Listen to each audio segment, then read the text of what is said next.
स्वागत है आपका अपना ही YouTube channel IGNOU history education channel में आपका स्वागत है। कल हमने जो नेक्स्ट पहले वीडियो बनाया था उसमें हम एक पढ़ाए थे, यहाँ हो गया हसीन मशूक शाह। मगध महाजनपद में हसीन मशूक शाह में क्या पढ़े थे? हर्यंक वंश। हर्यंक वंश के संस्थापक बिंबिसार। बिंबिसार के लड़के कौन? अजातशत्रु। अजातशत्रु के दो लड़के उदयभद्र और उदयीन। ठीक, तो हर्यंक वंश के संस्थापक बिंबिसार। बिंबिसार और बिंबिसार के हर्यंक वंश के संस्थापक बिंबिसार और बिंबिसार के लड़के कौन थे? अजातशत्रु। अजातशत्रु, ठीक। और अजातशत्रु के दो लड़के, पहला में उदयभद्र। उदयभद्र और उदयीन, ये दो हुए। उदयभद्र और उदयीन ये दो क्या हुए? अजातशत्रु के लड़के हुए। हर्यंक वंश के संस्थापक बिंबिसार। बिंबिसार के अजातशत्रु। अजातशत्रु के क्या हुआ? दो लड़के अजातशत्रु के उदयभद्र और उदयीन। उदयीन ये अजातशत्रु क्या किया? बिंबिसार को मार दिया। क्यों मारा? ये क्या किया? इसको मार दिया। क्यों मारा? इसके पिता थे, जबकि ये अपने मामा के लड़की वजीरा से क्या करता था? प्रेम करता था। ठीक, तो सबसे पहले हम पढ़ेंगे उदयीन। 460 ईस्वी से लेके ये भी अब इसमें आके इसको काट के मार दिया। उदयभद्र, उदयीन के पुत्र किसको मार दिया? उदयभद्र को। उदयभद्र मर गए, मृत्यु हो गई इनकी, मृत्यु। ठीक, अब आ गए उदयीन। यहीं पे इनका काम समाप्त हो गया। किसी प्रकार का कोई विकास, कोई प्रकार का राज, मतलब किसी पे शासन नहीं किया। अजातशत्रु तो क्या क्या था? 16 वर्ष राज किया था मगध महाजनपद में। उसके बाद में क्या हुआ? इसके दो लड़के जो हुए, तो उदयीन के लड़के इसको क्या किए? उदयभद्र के मृत्यु करके इनको मार दिया। अब पढ़ेंगे किसके? उदयीन के बारे में। उदयीन कौन है? 460 ईस्वी से लेकर 444 ईस्वी। 460 ईस्वी से 444 ईसा पूर्व। ठीक, अब इसी के बारे में हम पढ़ेंगे। ठीक, इसको लिखिए, ये सन है, सन वाइज याद रहेगा। देखिए, ऑनलाइन पढ़ने के लिए सब कोई पढ़ता है मगर ऑनलाइन सबको समझ में नहीं आता है। उसमें क्या होता है ना कि टीचर बहुत कम बोर्ड पे लिखते हैं, उनके वर्ड पे ध्यान करना पड़ता है कि वो क्या कह रहे हैं और किस प्रकार से समझा रहे हैं। ठीक, अब चलिए हम इसे उदयीन के बारे में पढ़ रहे थे। उदयीन अपनी राजधानी कुसुमपुर पुरुषपुर में बनाया था। ठीक, और कुसुमपुर पुरुषपुर के आगे चलकर पाटलिपुत्रा कहा गया था। पटना राजधानी, बिहार की राजधानी पटना आप नाम से होंगे। उसका जो पहले था अतीत में, उसका नाम क्या था? पाटलिपुत्रा रहा। पाटलिपुत्रा कहा गया। कुसुमपुर पुरुषपुर के आगे चलकर पाटलिपुत्रा कहा गया। इसके माता का नाम पद्मावती था, जो कि कौन? उदयीन के शासन में ही ये क्या किया? कुसुमपुर यानी पुरुषपुर को हटा करके उस पर राज किया। राज करके आगे चल के उसको क्या कर दिया? पाटलिपुत्रा नाम रखा गया, जो कि बिहार की राजधानी पटना है। उसी का अतीत नाम पाटलिपुत्रा रहा। इसके माता का नाम पद्मावती रही। इसमें अपने पिता की हत्या कर, इसलिए बौद्ध के वृत्रहंत भी कहा जाता था। इसने भी क्या किया? अपने पिता का हत्या कर दिया। इसका अन्य नाम उदयीन या उदयभद्र था। यह चंपा का उदयभद्र या उदयीन था। चंपा का उप राजा था। पुराणों में और जैन ग्रंथों में इसके अनुसार उदयीन के गंगा एवं सोने के संगम के समीप एक शहर की संस्थापन किया, जिसमें नाम पाटलिपुत्रा रखा गया। इसके पुत्र पाटलिपुत्रा को पटना रख दिया। अब देखिए, उसी समय ही इसका पुत्र क्या किया? उदयीन के पुत्र जो था वो पटना का नाम बदल करके क्या रख दिया? पाटलिपुत्रा का नाम बदल के पटना रख दिया। इसके अपने राजधानी का जैन चैन्यत का निर्माण करवाया था। इसकी हत्या किसी अनजान व्यक्ति द्वारा चाकू गोद कर दी गई थी। अब क्या हुआ कि अजातशत्रु के बेटे उदयीन थे, तो ये तो यहाँ पे मर गए। उदयभद्र या उदयीन कहिए, बात दोनों एक ही है। लेकिन अब ये इसके पुत्र क्या किया? इसी को मार दिया। आगे चल के पुत्र नहीं मारा, उसको अनेक मतलब कोई अनजान व्यक्ति जो था उसको क्या किया? चाकू गोद करके मार दिया। वंश जब पढ़ेंगे तो इसमें यही करना ही है।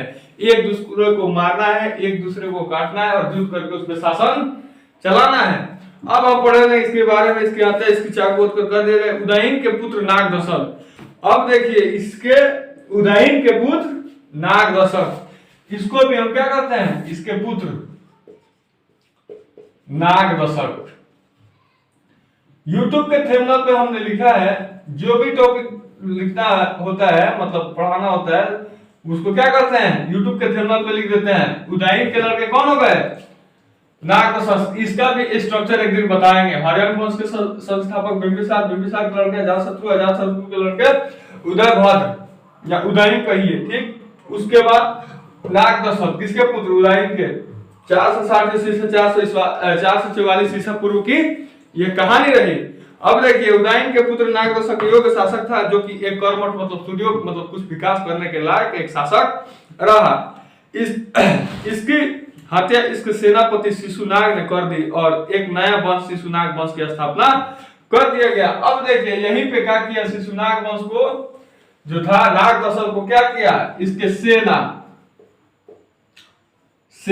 इसकी क्या किया, मृत्यु कर दिया। ये भी मार दिया गया यहाँ पे, बोले नहीं इसमें सेना भी नौकर गुलाम बन के आएगा, सब प्रेम करके उसके लड़की से क्या करेगा, सब विवाह करके उस राजा को मार देगा और राज करेगा। अभी गुलाम वंश पढ़िए ना, गुलाम वंश में बहुत सारा पढ़ना है, ठीक। अब इसके सेना नाग दशक को क्या किया, मार के मृत्यु कर दिया इसको।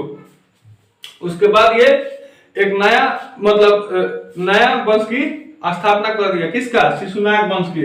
अब ये नाग दशक के सेना नाग दशक को मार दिया, नाग दशक को मार दिया। इसके बाद ये क्या किया, एक नया जो है शिशुनाग वंश की स्थापना कर दिया। सेना का नाम शिशुनाग वंश,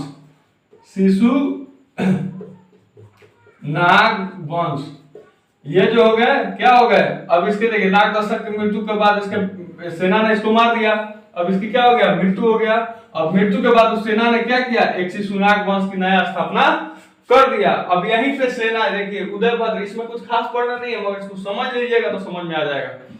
अब देखिए शिशुनाग वंश की स्थापना कर दिया। महाभारत में यह जानकारी मिली थी कि मगध में सबसे पहले बृहद्रथ वंश का शासन था। बृहद्रथ एक शासन था जो कि किसमें, उसकी जानकारी महाभारत में मिली थी, जिसके संस्थापक बृहद थे।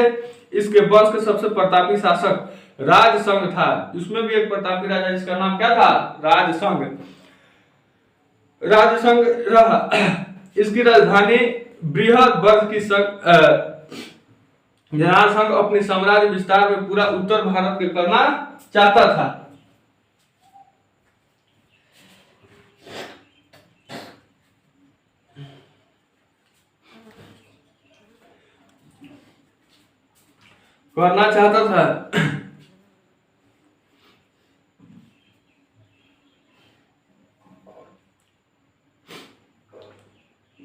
इस वंश के सबसे प्रतापी शासक जरासंध था, जिसकी राजधानी बृहद। अब देखिए बृहद वंश शिशुनाग वंश के एक प्रतापी राजा क्या हुआ, बृहद्रथ, जिसका नाम बृहद्रथ था, जिसका वंश के प्रतापी शासक जरासंध था, जिसकी राजधानी बृहद थी। जरासंध अपने साम्राज्य में विस्तार पूरे उत्तर भारत में करना चाहता था। पांडव और इसके कृष्ण के विरुद्ध में अपने उद्देश्य में सफल नहीं होने किया। पांडव और कृष्ण के बीच में क्या हुआ था, जो युद्ध हुआ था, जिसमें ये क्या रहे, उसमें असफल रहे, ठीक। अब इसी के आगे भीम के हाथों में मल्ल युद्ध तथा जरासंध को मार दिया गया। जरासंध का नाम पुत्र के बाद उनके मगध शासक बना था।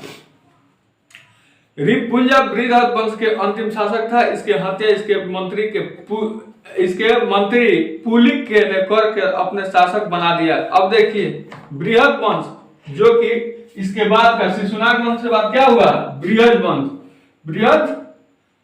बृहद्रथ एक वंश था। अब इसको क्या किया, इसके मंत्री ने इसको मार दिया, मृत्यु हो गई इसको भी। इसकी मृत्यु करने के बाद क्या हो गया, एक दूसरा हुआ जो कि मंत्री ने चलाया था। उसके मंत्री पुलिक, मंत्री का नाम क्या था, पुलिक। अब पुलिक जो थे वो उन्हें अपने पुत्र के शासक बनाया और घाटिया नामक संतान का कुलीन पुत्र के हत्या करने के बाद अपने पुत्र बिंबिसार को मगध पर गद्दी पर बैठा दिया। बिंबिसार फिर आके अपने पुत्र को क्या हुआ, बिंबिसार को मगध के गद्दी पर बैठा दिया। किंतु यह इस वंश के बारे में ऐतिहासिक साक्ष्य बहुत ही कम मिले थे। अब इसका जो जानकारी था ऐतिहासिक साक्ष्य मतलब देखे थे सिंधु सभ्यता या हड़प्पा सभ्यता पढ़ाए थे, उसमें साक्ष्य मिलता था। इसमें भी इसका ऐतिहासिक साक्ष्य कोई खास नहीं था। किसका, बिंबिसार का ऐतिहासिक वंश माना ऐतिहासिक साक्ष्य नहीं था। इस मगध महानगर के ऐतिहासिक साक्ष्य बहुत ही कम थे। अतः हर्यंक वंश को पहला ऐतिहासिक वंश माना गया, जो कि सबसे पहले ही था मगध महाजनपद में, मगर लेकिन उसका कोई साक्ष्य नहीं मिला। इस वजह से हर्यंक वंश का पहला ऐतिहासिक वंश माना गया था। ऐतिहासिक काल में मगध महाजनपद पड़े थे। मगध महाजनपद में असीम में हर्यंक वंश के संस्थापक बिंबिसार के लड़का अजातशत्रु के लड़का उदयभद्र या उदयन। उसके बाद इसके पुत्र क्या, उसका हत्या कर दिया। हत्या करने के बाद क्या हुआ, नागदशक एक नया मतलब वंश जन्मा। उसका एक सेनापति इसको मार दिया। मारने के बाद शिशुनाग वंश की स्थापना की। शिशुनाग बृहद रथ के हुए। उसके बाद क्या हुआ, गद्दी पर उसके पिता ने क्या किया, मगध के गद्दी पर बिंबिसार को मगध गद्दी पर बैठा दिया। किंतु इस वंश का ऐतिहासिक साक्ष्य कम मिले और हर्यंक वंश के अपना पहला ऐतिहासिक वंश मानते थे। अब हम पढ़ेंगे थोड़ा सा शिशुनाग वंश के बारे में।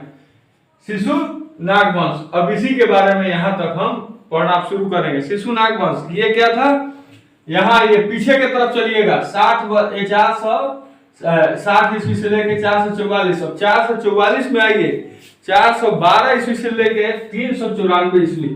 412 ईस्वी से लेके कितना 394 ईसा पूर्व, 394 ईसा पूर्व, इसके बारे में हम पढ़ेंगे। किसके, यहाँ शिशुनाग वंश के बारे में, जो कि YouTube के थंबनेल पर हमने लिखा है। अब देखिए इसमें शिशुनाग वंश भी 412 से लेकर 344 से 394 यहाँ भी जो था उसी को देखेंगे। 344 से 344 यहाँ पे 344 डाल दीजिएगा, ठीक। 344 से 394 ईसा पूर्व, 412 ईस्वी से, ठीक। अब शिशुनाग वंश के बारे में, इस वंश के संस्थापक शिशुनाग वंश थे। शिशुनाग वंश नाग थे। इसके संस्थापक कौन थे, शिशुनाग वंश के संस्थापक क्या थे, शिशुनाग। इसका नाम सिर्फ रख देते हैं शिशुनाग, ठीक। शिशुनाग इसके कौन थे, संस्थापक थे, संस्थापक, ठीक। इसको एरो का चिन्ह दे दीजिएगा। उसके बाद क्या हुआ, उन्होंने अवंती एवं वत्स्य राजा के अधिकार कर दिया। उसके मगध साम्राज्य से मिला। उन्होंने अपनी राजधानी पाटलीग्राम को हटाकर वैशाली में बना दिया। अब देखिए ये फिर वैशाली से उठ के गए थे पटना में। पटना का नाम पाटलिपुत्र रखा। अब पाटलिपुत्र के बाद हटा के ये क्या किया, शिशुनाग वंश अपना राजधानी पाटलिपुत्र से हटा कहाँ रख दिया, ले जाके कहा, शिशुनाग वंश ने वैशाली में रख दिया, अपने राजधानी वैशाली में बना दिया। इसके शासक के समय मगध साम्राज्य के अंतर्गत बंगाल से लेकर मालवा तक का इसका क्षेत्र था। अब बताइए, आप लोग चाहेंगे तभी ना डिजिटल बोर्ड लाएंगे, ठीक। अब डिजिटल बोर्ड लाता तो हम समझाते नहीं, बंगाल के खाड़ी से लेके मालवा तक। अब उसी में डिजिटल बोर्ड में हम लोग समझा देंगे। हम सब मेहनत कर रहे हैं, उसका मैप थोड़ा सा बना के उसको दिखा देते तो कुछ और जाता। ऐसा कीजिए कि ज्यादा से ज्यादा इसको शेयर करके बच्चों को पढ़ाइए और हमें डिजिटल बोर्ड तक का पहुंचाने का कौन काम करेगा, आप करेंगे, हम नहीं करेंगे। कोई अपने आप से नहीं उठता है, उसको एक दूसरे का सहयोग होना चाहिए। चलिए आते अपने टॉपिक पे। इस वंश का अगला शासक कौन था, कालाशोक। अब शिशुनाग वंश के अगला शासक कौन हो गया, कालाशोक। शिशुनाग वंश, इसका भी स्ट्रक्चर, वंश ऑफ स्ट्रक्चर उसको डालेंगे, ठीक। वंश मतलब वंश का मतलब एक क्या होगा, बनावट, उसी का देखेंगे। शिशु नाग वंश के अगला शासक कौन हो गया, कालाशोक।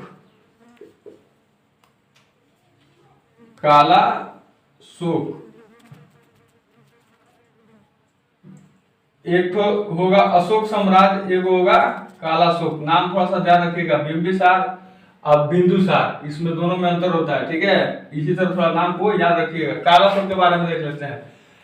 कालाशोक जो था 394 से लेकर 366 ईसा पूर्व राज किया। ये क्या किया? 300 कितना 394 से 394 मतलब 394। उसके बाद से लेके 366 तक का क्या किया? शासन किया। कौन? कालाशोक। अब शिशुनाग की मृत्यु के पश्चात कालाशोक मगध की गद्दी पर बैठ गया। शिशुनाग की क्या हो गई? मृत्यु हो गई। जब उसका मृत्यु हुआ उसके बाद कौन बैठ गया? शासक पे मगध की गद्दी पे जो है कालाशोक के बदले में कालाशोक बैठ गया। अब कालाशोक बैठने के बाद में क्या हुआ?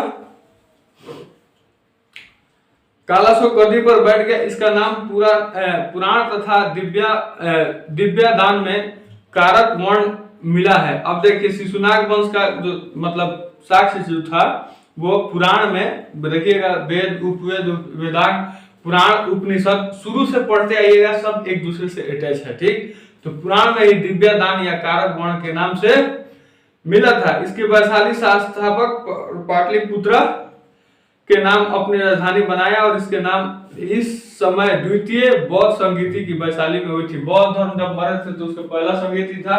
अब इसी समय जब कालाशोक गद्दी पर बैठा था उसमें क्या हुआ? द्वितीय बौद्ध संगीति हुआ था। बौद्ध संगीति वैशाली में ब्राह्मण वंश की प्रथम संस्थापक माना जाता है। पुराण के अनुसार यह क्षत्रिय था। अब बताइए ब्राह्मण वंश की पहला शासक कौन थे? कौन शासक? यानी कालाशोक ही था, जो कि पुराण में यह क्षत्रिय था। इस वंश के अनुसार यह क्षत्रिय था। इस वंश के अंतिम शासक नंदी वर्मा था। इसकी हत्या के बाद महापद्म नंद की कर दी और इसको शिशुनाग वंश की स्थापना कर दिया। अब देखिए ये ब्राह्मण जो था कालाशोक के बाद क्या हुआ? अब कालाशोक भी मतलब उसकी क्या हो गया? मृत्यु हो गई। कालाशोक के बाद कोई इसमें वंश नहीं आया। उसके बाद ये क्या हुआ?